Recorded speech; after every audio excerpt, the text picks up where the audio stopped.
Agoyo ni Nyasachwa ni erokamano e okinyi ma kawuono. Kendo adwaro mondo amosi janeno ng'ama winjo wach Nyasaye ni kama intie, Ruoth Yesu paki. Nyinga en Reverend Canon Dr. Joel Chiemb Atong.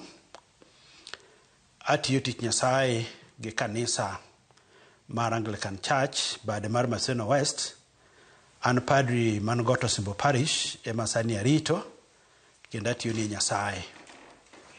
Yesu Kristo waro ngimana kendo agoyo erokamano nikech ka oyuda e kinde mowinjore karawera osebedo jakora kendo timona gik madongo e ngimana manyalo bedo janeno ni kara Yesu Kristo waro kendo rito kendo timo maber ni jogo mogeno kuome. Amor okinyi ma kawuono ni wayudo thuolo kodi mondo wapuonjre wach Nyasaye kendo mondo wajiwre kuom weche mag ngima. Kapodi ok wadhi mabor, tadwaro mondo ikul wiyi mondo walam Nyasaye. Wuoro maduong' moloyo wagoni erokamano e okinyi machal kama. Ichoko nyithindi kuonde duto ma gintie. Kendo erokamano Nyasachwa to nikech wachni en kuon mar ngima. Wachni bende taya ma tiendwa nyon manyisowa kama wanyono. Wachni bende ema miyowa teko mar dak e wang' pinyni.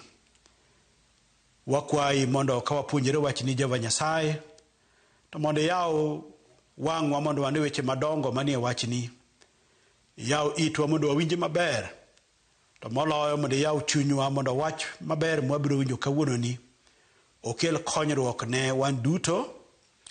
An kaachiel gi jawinjo mondo wagwedhre e nying Yesu Kristo Ruodhwa. Amen. Okinyi ni adwaro mondo wasom ndiko kawuok e rapar mar chik sula 2. Abiro somo kachako kare 1 nyaka 8. Ndiko wacho niya, wi ndiko wacho ni higni mane jo-Israel otieko e thim. Bang'e ne wamako yo mang'ado thim kwachomo nam makwar kaka Ruoth Nyasaye nochikowa. Kendo ne wadigni e piny gode mag Seir kuom ndalo mang'eny. Nyaka Ruoth Nyasaye nokona niya, usebedo kudigni e piny godeni moromo. Omiyo koro wichre uru uchom yo nyandwat. To wach ni ji kama, bang' kinde manok ubiro ng'ado e piny joweteu manyikwa Esau modak Seir. Ginibed maluor ka ginenou. To un nyaka uneni ok ukwinyogi, nikech ok namiu pinygi. Kata matin nono, nimar piny gode mag Seir asemiyo Esau ka mwandune. Unyalo yudo chiemo gi pi kuomgi, to nyaka uchul, nimar Ruoth Nyasaye ma Nyasachu osegwedhou kuom gik moko duto ma usetimo. Oseritou ka uwuotho e thim malichni. Kuom higni 40 duto, Ruoth Nyasaye ma Nyasachu osebedo kodu, kendo onge gima usechando.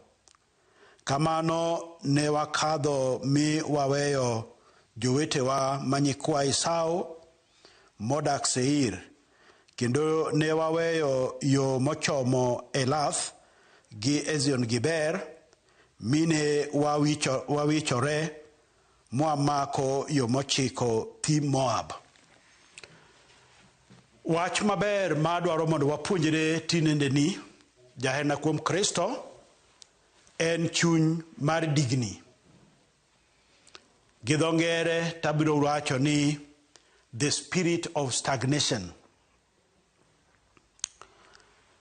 E kinde ma jo Israel nowuok e piny mar Misri, ne oyangore ne gi ratiro ni Ruoth Nyasaye ne terogi e piny mar Canon, kendo piny manopong' gi chak kaachiel kod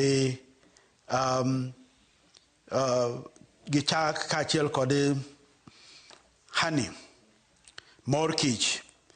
Kendo ka giwuok ne gin kod geno mathoth ni piyo piyo gibiro chopo e piny kweregi kama ne Ruoth Nyasaye osingo nodwokgie bang' higni 400 kata bang' ndalo mane oorogie twech e piny Misri. Ka Nyasaye kochopo kinde moromo, Muma wacho ni Nyasaye nowuoyo gi Musa, kendo nooro Musa mondo odhi olos gi nyikwa Jakobo mondo odwokgi e piny mane kweregi osesingnegi e piny mar Canon. E sama ne Musa dhi, nopenjo Nyasaye, to ka koro adhi ir jogi, an awachnegi nang'o? Nyasaye nohulo ne nyinge, kendo nowachone ni en Nyasaye mantie. Wachno nodhigo gi chir, kendo ohondho chuny jo Nyasaye e kinde mowinjore ne gichako wuoth ka koro giwuok e piny Misri. Wang'eyo sigalno maber, kendo inyalo paro weche manotimre e piny Misri kapodi ok oganda mar jo Israel owuok ka gidhi e pinygi ma Nyasaye nosingonegi. Ne ok yot ahinya, to makmana ni kadochopo e kinde mowinjore ne giwuok ka gidhi e pinyno, kendo chunygi ne il, kendo chunygi ne ogeno ni gibiro chopo mapiyo piyo, nikech wuoth mawuok Misri nyaka Israel kata piny Palestine, josomo wacho ni ok en wuoth ma nyalo kawo ndalo moloyo jumbe 2. To ne gidigni kendo ne giwuotho aming'a e thim kanyo kaluwore kod gik manade mane giromogo. Ka koro gichopo e alwora mar gode mar Seir, Muma wacho ni ne gibedo kanyo kuom kinde mang'eny. Kendo kama wasomoni e rapar mar chik, Musa paro ni oganda jo Israel kaka ne wuodhno chal, kendo kaka nochopo kama koro ginyalo dhi nyime ka gidigni e kor thim kanyo. Kendo wacho, oparo negi ni kane gisemako yo maging'ado Nam Makwar madhi yo ka gichomo Nam Makwar, to Ruoth Nyasaye nochike ni mondo koro giwuogi gichak wuoth. Johera kuom Kristo, wach ma awinjo ka Nyasaye dwaro mondo wapuonjre kuome en ni e sa asaya ma Nyasaye oluongowa, to nitie kamochomo kodwa, kata nitie kamochomo kodi. In ng'ama winjo wachni kata neno wachni, nitie kama Nyasaye ochome kodi, nikech adwa paronwa ni ng'ato ka ng'ato ma Nyasaye omiyo ngima e piny mamwaloni nitie kod gimiluongo ni destiny, kata kama Nyasaye ochome kode, manyalo luongo gi dholuo ni chenro mar Nyasaye mar ngimane. E sama ichako wuoth ma koro iluwo wang' yono koro idhi, to wuoth ok yot. Jower nower kawacho ni wuoth bor madhi ka Yesu. Jonyao yweyo kendo dok e timbe piny. Tiende ni nitie gik mathoth ma inyalo romogo e wang' yo madhi e chenro mar Nyasaye ngimani. Ma kamoro chop kama iparo mana ni in to koro ok ibi chopo. Wach ma Nyasaye paro na kawuono en ni chuny mar digni nyalo maki e wang' yo, ma chop kama koro inyosori, chop kama koro iol. Wach ma Musa wuoye ka, owacho ni ne wadigni aming'a e alwora mar gode, mi nyaka nochopo kama Nyasaye nochika ni koro usebedo kudigni e piny gode ni moromo, omiyo koro wachni ji ni bang' kinde manok gibiro wuok mondo gichopi kendo mondo gidhiyo. Chuny mar digni en ang'o? Chuny mar digni en chuny momoko ma ok dongi. Tiende niya, en chuny manyalo gore kuom ng'ato ma koro kata idwaro mondo isudi to imoka moka. Idwaro mondo igo atwa tineno ka gik moko ok dhini maber. Chuny mar digni en chuny mar dok chien, anti-progress in your life. Idwaro mondo igo atwa to ineno ka wuoth ok dhi, gik mitimo kata gik manying'eyo maber ni kitimo tinyalo goyo atwa, podho kata lokore aloka. Chuny mar digni bende biro nenore e luoro. Onyalo kelo luoro kuom ng'ato machop kama koro kata ka ibet tiwinjo ka kihondko ema goyi, kiparo ni idwaro mondo mi isudi kata mondo mi itimie gimoro manyalo loko ngimani kata ngima mar odi, tineno ka tiendi go thudhno, tiendi moko, iwinjo ka chunyi moko, chunyi ok bed gi ilo kata gi mijing'o mar dhi nyime mondo itim kamano. Chuny mar digni bende biro nenore e bedo gi kiawa. En chuny mopong' gi kiawa. Tiende niya, in ng'at Nyasaye, ing'eyo maber gima Nyasaye wacho kuom ngimani. To mak mana ni kinde mang'eny inwang'o ka ipong' gi kiawa, kata ka ni dhi e chokruok to iwinjo wach Nyasaye, mineno ka Nyasaye tiyo mulo chuny ji, to in kidwaro mondo mi isudi, tineno ka gimoro ywayi dogi chien. Idwaro mondo in bende chiwri ni Nyasaye, tineno ka gimoro ywayi duogo chien. Digni nyalo maki machop kama koro ok inyal goyo atwa. Kata kilemo, tineno ka lemo mari bende ok sudi. Chuny ni nyalo mako ng'ato e yo moro amora. Onyalo bedo kata mana ni Nyasaye omiyi tiji moro mar ohala mane itimo, chopo kama koro ok idhi, obiro idhi makoro ok inyal dhigo maber. Ineno ka koro gima nitimo kata ohandi manyo Nyasaye omiyi mondo iyudgo konyruokno koro ok dhi. Chuny mar digni onyalo gore kuom ng'ato kata mana e town, kuonde ma ji dhi dware konyruok. To nikech wang'eyo ni gima golo wuod ng'ato kata nyar ng'ato e gwengi en mondo mi odhi oyud kaka onyalo loso ngimane odhi maber, kendo mondo one kaka en bende nyalo loko chenro mar odgi kata mar dalagi. To chope e boma kama Nyasaye nyoketie, miparo ni kanyo midwaro mondo Nyasaye mondo timnie, ibende iyudie kaka inyalo konyri go atwa. Timoka moka, onyalo dhi kodi machop kama koro kata kane nitie thuolo moro ma ji lawo kata tich moro, timoka moka. Digni omaki kendo luwi nyaka e town. En chuny mar Satan. Tiende ni en chuny ma jachien tiyogo mar mondo mi oduoki chien, kendo mar mondo mi oloyi, mondo mi kik isudi, kik ine ber mar Jehova Nyasaye e ngimani. Kata ka iyudo pesa samoro, ne in gi chenro maber, iyudo kata mana nyar ng'ato, iyudo kata mana ot, koro ichako odi, udhi maber. Chopo kama digni nyalo gore kuomi, makoro kata kidwaro mondo itumie investment moro, pesa tiyudo wuod ng'ane.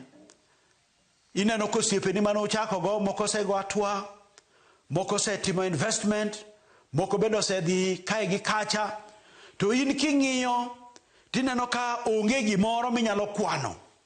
Digni, chuny mar digni ogore kuomi. Nyasaye oro wachni tinende ni mondo mi okonye ng'ato kawuono ni mondo iwuogi e chuny mar digni, mondo igoye atwa. Tiende ni gombo kata dwaro mar Nyasaye madwaro mondo aparni kawuono ni nyathi Nyasaye, mana kaka ndiko wachona e Johana, e barua mar Johana mar 3 kare 2, muma wachonwa barua mar Johana mar 3 kare 2, Nyasaye wachonwa kama: ne en gombona, owacho niya, osiepna, akwayo Nyasaye ni mondo idhi maber e yore duto kendo ibed mangima e ringri, mana kaka ang'eyo ni ingima e chunyi bende. Wholesomeness, Nyasaye dwaro mondo idhi maber.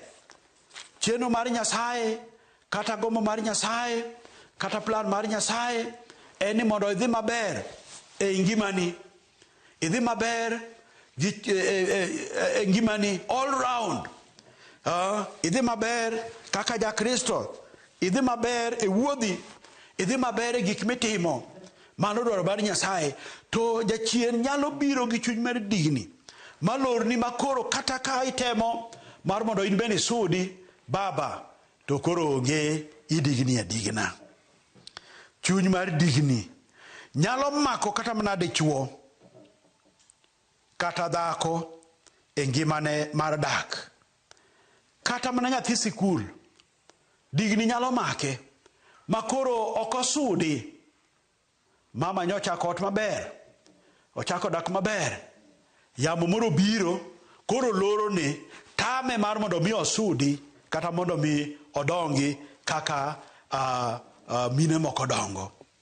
Nyasaye dwaro mondo konywa kendo mondo reswa kuom chuny makamano. Nogore kuom jo-Israel ka gin e wuoth mabor, ka Nyasaye osesingonegi ma ochoka mochome kodgi, to chopo kama koro oginyal dhi nyime. Jachien dwaro mondo compromise their destiny. God wants to restore and to deliver you so that you can be able to reach your destiny in life. To ginang'o gini mamiyo ng'ato nyalo digni e ngimane.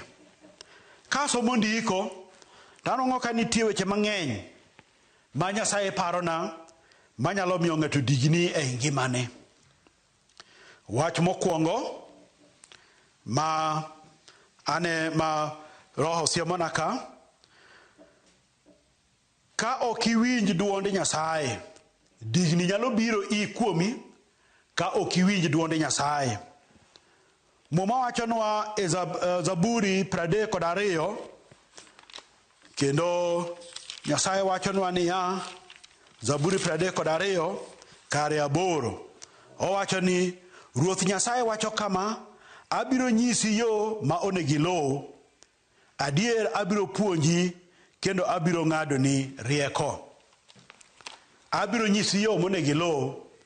God promises to guide us. He promises direct us. To nikech ang'o? Nikech Nyasaye mong'eyo kama wachomo, ene mong'eyo gima ochomo kodwa. Ene mong'eyo chenro ma en go maber kodwa. En mong'eyo chenro maber ma en go kodi. Mowacho na ng'eyo gima ber mapangoni en mondo idhi maber e ngimani.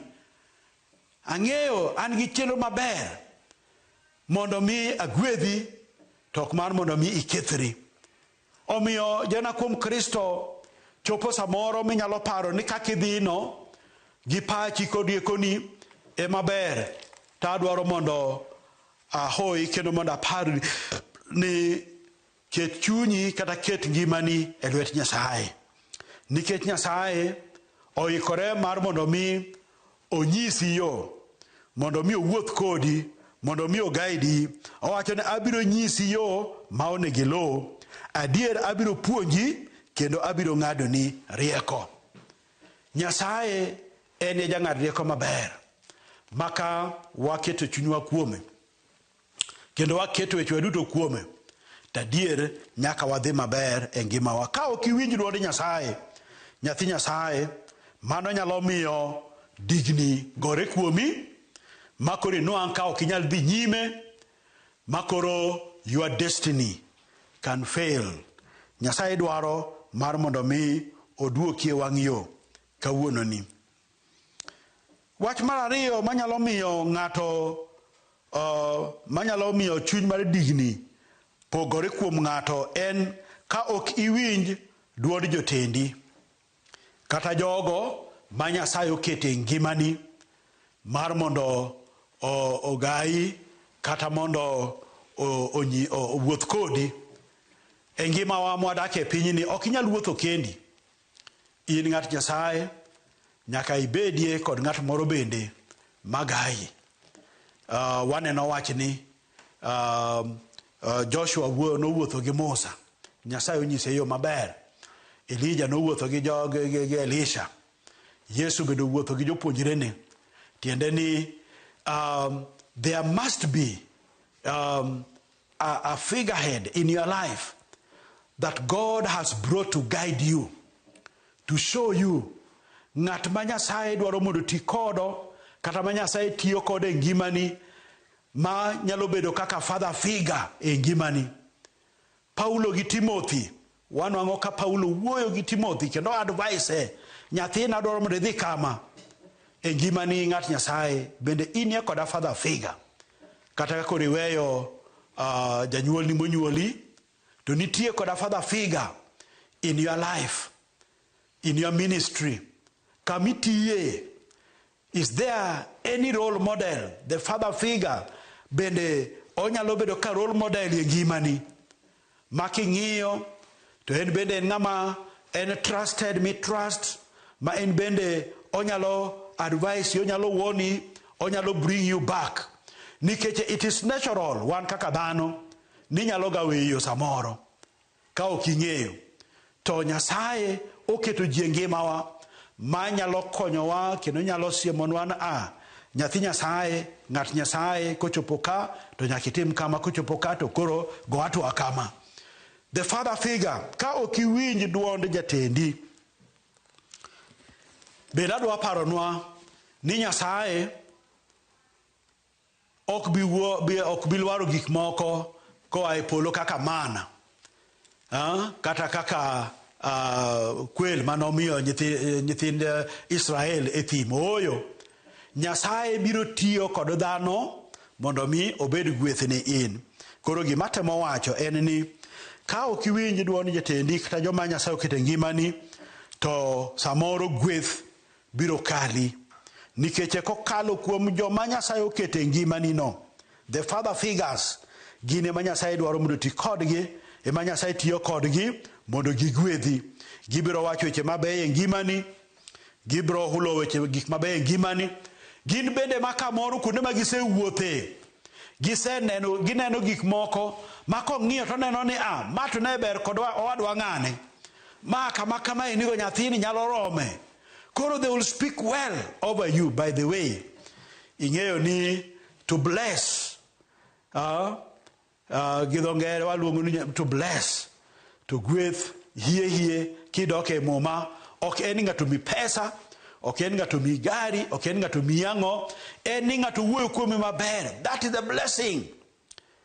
Joma Nyasaye okete ngimawagi, ma wuoyo kuomi maber, onyalo wacho maber. He can mention your name in places of favor, where there are opportunities. There are people that God has raised up to speak good words over you, and to say, we have a young man, we have a young sister, this girl is anointed, this brother is used of God, can we use him? They are the people that God wants to use to bless you. Tiendeni, samoro itwa nyalo dino kaka jomatindo, kata iti nyalo dino, ma in kore dhi adhiya, kori winjo mna your peers, ma kore dhigo, to mano nyalo miyo samoro digni maki. Tiende nang'o? Gweth biro kali. Number 3, digni nyalo maki ka chunyi opong' gi pingo wach. ka chunyi opong' gi pingo wach Nyasaye, nitie ji ma ok rwako wach Nyasaye e ngimagi. Nawacho ni obiro fwenyore samoro gi chuny mar digni biro kod obiro kod gima nawacho, chuny mar digni biro kod kiawa. Tang'o makelo kiawa en niya, wach Nyasaye ok iikori mar mondo mi irwak wach Nyasaye. Muma wacho ni wach Nyasaye biro kuom wabiro yudo yie kuom wach mowachi, kendo wachno mabiro miyo wabed gi yie. Kwa bedo gi yie to koro yieno ema biro miyo ibed malong'o ne Nyasaye. Adwaro mondo aparni ni kapo ni chunyi opong' gi pingo wach, nitie ji ma samoro en opinga gimoro amora, tiende ni ok ochik ite, kata ka wach Nyasaye biro to donjo koni to kalo kocha. Wach Nyasaye ema dwaro mondo oketi kare. Muma wacho e Timotheo mar 2 sura 3 ni wach Nyasaye en ema orieyowa, en ema oduokowa yo, en mopuonjowa wach Nyasaye.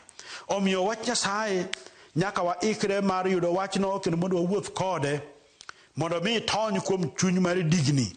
En ni nyaka yie kod wach Nyasaye mondo wach Nyasaye okel konyruok e ngimani kaka nyathi Nyasaye.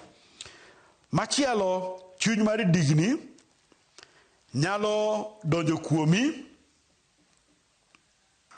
ka ionge kod gimiluongo ni fwenyruok. Ka onge fwenyruok, Samuel mokwongo sura 3 kare 1 waneno ka Nyasaye wuoyo kod oganda kweth jo-Israel, kendo koluongo Samuel mondo mi obed janabi kata mondo obed jaote mare. To Muma wacho ni nyathi ma Samuel ne tiyo ne Ruoth Nyasaye e nyim Eli, to weche mane wuok kuom Ruoth Nyasaye ne nok ndalogo, kendo ne ok fwenyore pile pile. Weche mane wuok kuom Nyasaye ne nok, tiende ni ya ibiro nwang'o ka e ndalono ji ne timo gigi kata mana yawuot Eli mane Nyasaye omiyo thuolo mar bedo jodolo, ne wigi owil, koro gitimo mana gigi nikech ne onge fwenyruok. Ji ne ok som wach Nyasaye, ne onge fwenyruok, jonabi ne tin. Ka onge fwenyruok to ji biro chandore. Muma wacho kamano, where there is no vision, people perish, or people cast away restraint. Nyasaye dwaro mondo wabed gi fwenyruok ma pile pile e ngimawa kaka jo Nyasaye. Ka ionge kod fwenyruok, kata ka ionge kod dwaro Nyasaye machiegni mondo mi winj wach Nyasaye, tibiro nwang'o ka fwenyruok bedo mana kuomi. Muma wacho bende ni dhano ok nyal dak kod makati kende, to biro dak kod wach mawuok e dhogi Nyasaye. Wach mawuok e dhogi Nyasaye no en mobiro miyo wa fwenyruok. Wach mawuok e dhogi Nyasaye en wach mohole, en wach makoro mowachi, wach Nyasaye mowachi kata mopuonji miwinjo gi iti, mirwake chunyi, ema biro mi ibed gi ngima. Wach mawuok kuom Nyasaye, nikech wang'eyo ni Muma ka wach Nyasaye exists in 2 forms. One called the word wach Nyasaye mondiki, to one gi wach Nyasaye moeli kata moholi. Wach moholi mano ema biro kelo konyruok ne dhano. Wach moholi no biro wuok kuom wach mondiki. The logos must be the rema. Rema must come from the logos so that we can be able to be enriched, mondo wabed guided, mondo Nyasaye okonywa, mondo wang'e kaka wanyalo dhi. Ka onge fwenyruok to digni nyalo gore kuomi, kendo nyalo mayi mondo mi kik idongi kaka nyathi Nyasaye. Wach machielo maneno ka pek kuom wachni en ni chuny mar digni nyalo gore kuom ng'ato kata kuom oganda ka wasiko e dondruok gi jowetewa. kawasiko e dondruok kod jowetewa. Kama asomo e rapar mar chik sula 2 kare 4 ne wacho niya, to wach ni ji kama, bang' kinde manok ubiro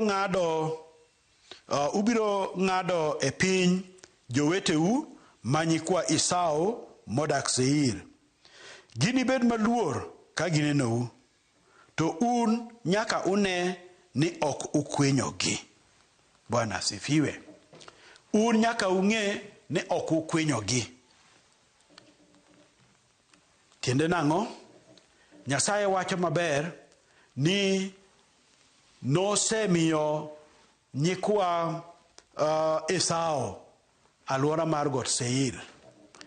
Kendo kapo nono ni oganda kweth jo-Israel okwinyogi, to onge ber ma gibiro yudo. Jo-Nyasachwa, ibiro nwang'o kinde mang'eny kama ji odak e oganda. Unyalo jidongo maber kaka family, kendo wach ni neno ratiro e ngima mar jomodak e family. Biro nwang'o ka nyithindo dongo maber, un sons, un ji ariyo ji adek kata mo, uheroru, to chopo kamoro maka koro ng'ato ka ng'ato oseyudo ode, oseyudo min ode, ji koro chako dak maber, tibiro nwang'o ka ng'ato chuny moro donjo kuome makoro oneno mana gima nade ma nyawade nigo, to en koro ma en go to konyal neno. Koro kwinyo betie, kwinyo, provocation. It is provocation. You people get provoking one another. People get provoking one another. Onyalo bedo gimoro mathin mane unyalo loso as a family, ne unyalo loso kaka nyuola, ne unyalo loso kaka joka ng'ato. Tino kaka ng'ato gera, ng'ato kwinya. Ok odwar mondo mi obed piny gi jowadgi. Ok odwar mondo mi owinje gima jowadgi wacho. Ok odwar mondo mi owinje gima jomoko bende kaka jomoko bende neno, gimoparo ema odwaro mondo timore. Kwinyo no ema biro miyo oganda biro dok chien. And you can agree with me, ni so many families which were prospectively prosperous osedok chien nikech ang'o? Ka gidondore, samoro ji dondore laro kiewo, samoro ji dondore e puodho moro kamoro matin, kamoro ji dondore e laro kata mwandu mar janyuol manyo oseweyou, to koro gima tin manyo weyo ni koro uchako dondoru ka ularo gini. Jana kuom Kristo onge gimoro maber mibiro yudo. Ibonwa ka koro utuomoru atuoma. Chuny no bro miyo koro kinyal neno kata mna gweth ma Nyasaye omiyi. I want to tell you and I want to open your eye. Ni Nyasaye osegwedhi kod gik mang'eny. And when you remove your eye from gik mathindo, ma ji laro mag dalagi, gik mathindo, ma ji gwere negi anyuolagi, and you lift your eye to God, you cast your care to God, you will be surprised how much God has given, how much opportunity that God has already provided for you. You will come out of that stagnation. So many families will say stagnate. Progress onge. Nikech ang'o? Ji dondore e anyuola. Ji dondore e family ka. Somebody said, when they throw you out, God will take you in. Bwana asifiwe. Sama inwang'o ka kamoro anyuola nyalo bedo mamon kodi, sama giwiti oko, ng'i Nyasaye. Ng'ato be nowacho niya, when you keep knocking at a door and the door is not opening, look behind you, the whole world is with you. Ing'eyo mano biro mana timore ka sama igolo wang'i kuom gik manade matindo ma ji laro mondo mi ine Nyasaye. Nyasaye osepango, nodwaro mondo mi ogwedhi, odwaro mondo mi oting'i malo, odwaro mondo mi otimni maber, odwaro mondo mi go atwa e ngimani. Mana kaka wasomo e Johana mar 3 kare 2, ni Nyasaye dwaro mondo idhi maber e chunyi, idhi maber e ngimani, kod ringri bende kaachiel gi gik momiyi bende mondo odhi maber. to kibi neno wang' Nyasaye e sama ineno gik mathindo thindo mag kwinyo. Digni biro mako ng'ato nikech ang'o? Dondruok e kanyakla, dondruok gi jowetewa, dondruok gi jowetewa. E sama wan otimore jana kuom Kristo, ibiro nong'o ka onge progress, onge dongruok. Gimoro maber manyo in go, ibiro nong'o ka ji yware aywaya. An asebedo Nyasaye nyomiya mondo abedi mediator, kata abedi ng'ama konyo ji e weche mag loso kwe. E kinde mang'eny wayudo ji, wayudo cases ma ji kata gin joma Nyasaye noseting'o malo, ma sama iduono ka family ne jodongo tiyo matek mowe gik moko chien. Koro gik mathin ma jodongo weyogi, ji dwa larogi, ma koro ji wigi wil ni ng'ato ne en kata mna professional.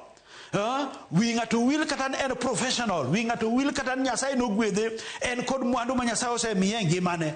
Koro gibiro laro gik mathindo thindo, gimegegi manodong' chien, nyithindo mathindo, alwora, gik makamago. At the end of the day, ibiro ka ji yware aywaya nyaka court, ji yware aywaya nyim jobura, gikone to koro onge ber moro, dok chien ema nitie. Adwaro mondo asemi nyathi Nyasaye mondo iwuogi e kwinyo, e dondruok mar anyuol, dondruok gi joweteni. Look to God. Look to God. And when you look to God, you will find God is going to show you. God is going to lift you up. Nyasaye jadiera. Nyasaye en jadiera, kendo Nyasaye osingo mar gwedho joge, to mana ka wawinjo dwonde. Nyasachwa ni mar konywa jana kuom Kristo, ka se wuoyo kuom gik manade mamiyo ng'ato nyalo digni, kata chunyno nyalo gore kuom ng'ato. To koro adwaro mondo apenjra, to ere kaka wanyalo wuok e digni e ngimawa? Bwana asifiwe. How can we come out of this stagnation? Samori senene ngimani kaka wach Nyasaye ni biro tineno ka nitie kuonde moko adiera minong'o ka isedok chien. You have stagnated. You have stagnated in your growth spiritually. You have stagnated in your growth psychologically. You have stagnated in your growth economically. You have stagnated in your growth even in terms of development. Ere kaka wanyalo wuok e chandruogni? Mokwongo, Nyasaye wacho ni ogandane kama wasomo no, ka osewuoyo kode koluongo Musa, to wacho ne kare achiel kanyo, ariyo kanyo, owacho niya, usebedo kudigni e piny godegi moromo, omiyo koro wichreuru uchom yo nyandwat. Usebedo kudigni e piny godegi moromo. Nyathi Nyasaye, akian kinene ngimani be neno kamoro, ma kamoro chunyni osegore kuomi, kata kuom ng'at mane chiegni kodi, samori kedo kod weche gi ngimani. Wachni Nyasaye okele e sama chal kama, mar mondo mi konyruok, mar mondo mi wuogi kuom chandruogno. Nyasaye wacho ni isedigni e alworano moromo. It is enough. You have been there for too long. It is now enough. How do you come out? Number one, Muma wacho wichri. Wichri. Wacho wichre uru. Wichri. English wacho turn and look to the north. Turn and look northwards. Turn. What does it mean to turn? Kawasomo Muma, to wanongo ka turning kata wach mar turn otigo mang'eny mondo explain repentance. Repentance.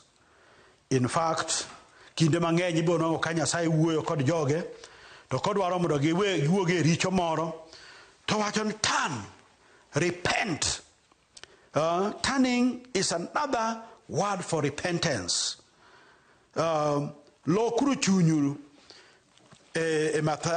Mariko sulachiel kare 15 Muma wacho niya, wach maber mar Nyasaye wacho ni kare 14 wacho ni kane ose mak Johana moter e twech.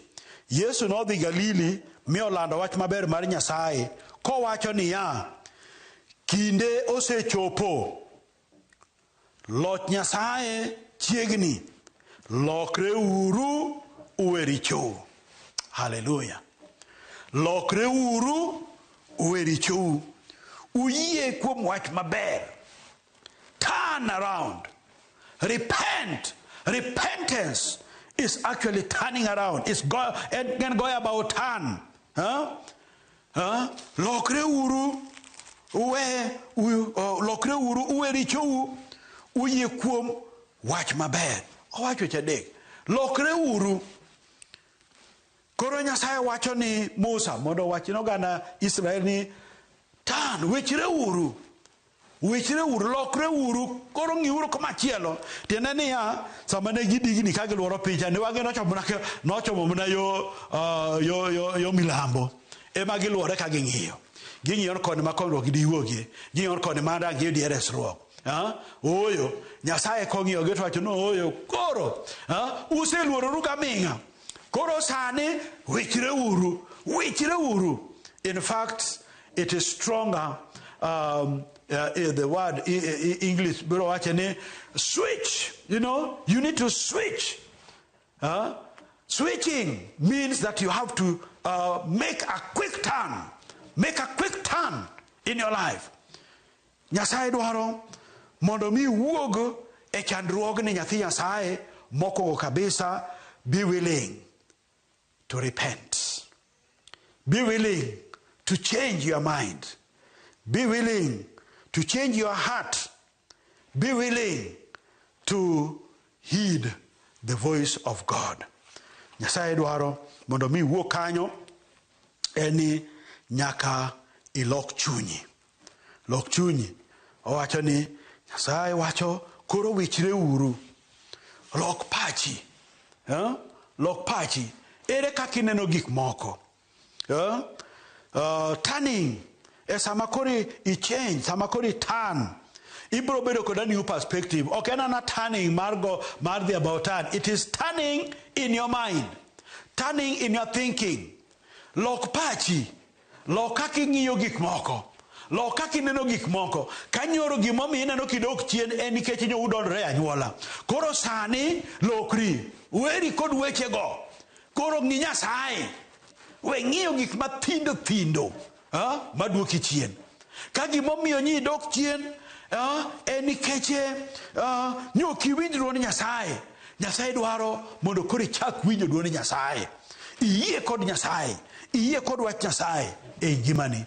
E sama itimo kamano ibiro neno ka iyudo lokruok e ngimani. Wach mokwongo en ni nyaka ilok chunyi, ilok pachi, nyaka iyie kod Nyasaye, nyaka ilokri, nyaka repent. You must repent and be willing to change. Repentance means nigi manyetimo chama manyetimo maracha de kori weyo kori ichako timo gik moko e yo manyien. To kata mana ka en gimoro maber manyetimo gatineno ka onge ber mawuokie. Bende podi Nyasaye dwaro mondo make a switch, turn. They say you cannot keep doing the same thing in the same way and expect a different result. No. For you to get a new result, a different result, you must do things differently. Ere kaka nyoro I guide ngimani. Ere kaka nyoro I wuotho. Ere kaka nyoro itimo gigi. Nyasaye wacho ni now change. Turn your mind. Now change your perspective. Now begin to see things in a different way. When you do so, that will be the first step. So the first step in overcoming stagnation. The first step in overcoming stagnation. And being willing to switch, to turn, to repent of your sin. Lokri. Muma wachanwa niko wachanwa onge richo to wondre kendwa. Kenda dira onge chunywa. Kawa hulu richo wago to Nyasaye wenwagi. Kendo puodhwa kuom tim duto moko dhi kare. Onge ng'ama nyalo wacho ni onge kod richo, onge ng'ama nyalo wacho nan onge gimoro ma Nyasaye ketho. Samoro inyalo neno ka iparo kamano, to Nyasaye ka ng'i to nitie gik mang'eny ma king'iyo tinwango ka ireme duong' mar Jehova Nyasaye. Tiende ni repentance biro biro kalure kod ang'owa, you are humble, you are ready to agree with God. Yesu wacho niya, uyie wach Nyasaye. Samu uyie wach Nyasaye to biro neno ka Nyasaye wuotho kodu. Lokuru chunyu, uwe richou, uyie kuom wach maber. Uyie kuom wach maber. Samu uyie kuom wach maber, ibiro resruok e ngimani. Step number 2, nyaka iwe piem marach e ngimani. Piem marach. Unhealthy competition. And be thankful. Samoro ji mang'eny omoko nikech ang'o? En nikech en neno mana gik ma jowadgi nigo. To en ma Nyasaye omiyo ok onya neno. For you to come from stagnation, be willing to be thankful. Be willing to see God. Be willing to see what God has done in your life. Number 3, stop provoking others. And finally, at the end, koro start moving. Bwana asifiwe. Koro ibiro chako wuoth. Nikech ang'o? Iselokori, iweyo pi marach, iweyo kwinyo jowadu, koro you can advance. Nyasaye biro miyi teko madhi nyime mar overcoming. Nikech ang'o? Nyise yie kod Nyasaye. Iyie gi Nyasaye. Now advance, overtake, possess, move. God is on your side. Bwana asifiwe. Okang'eyo kama intie nyathi Nyasaye. In misewinjo wach ni ago Nyasaye erokamano. Kamoro Nyasaye osesiemo ni kuonde manade manye iremie. Kuonde manade manye nwang'o ka in iwuon isedok e chien. Nyasaye osesiemonwa bende kaka wanyalo wuok e wechegi. Mad Nyasaye konyi mondo iyud konyruogno. En lemona mondo iwuogi e chuny mar digni mondo idhi mbele. Mondo iwuogi e chuny mar digni mondo ichop dwaro mar Nyasaye e ngimani. Come out of stagnation and move forward into your destiny because God is with you. Mad Nyasaye gwedhi nae. Ka in kanyo tiwinjo dwaro Nyasaye, dwaro mondo alam kodi Nyasaye, inyalo keto lweti malo kamaro mondo ma intie no Nyasaye neni mondo alam kodi Nyasaye. Jehova Nyasaye wagoni erokamano. Isepuonjowa kendo ijiwowa mondo walokre kendo mondo wachak wuoth manyien. Miye nyathini ng'wono kod teko mondo mi otim kamano. En gima nadi Jehova Nyasaye mosemoke, Baba keche. En kama nadi Jehova Nyasaye manyo wacho make, Ruoth man ng'wono.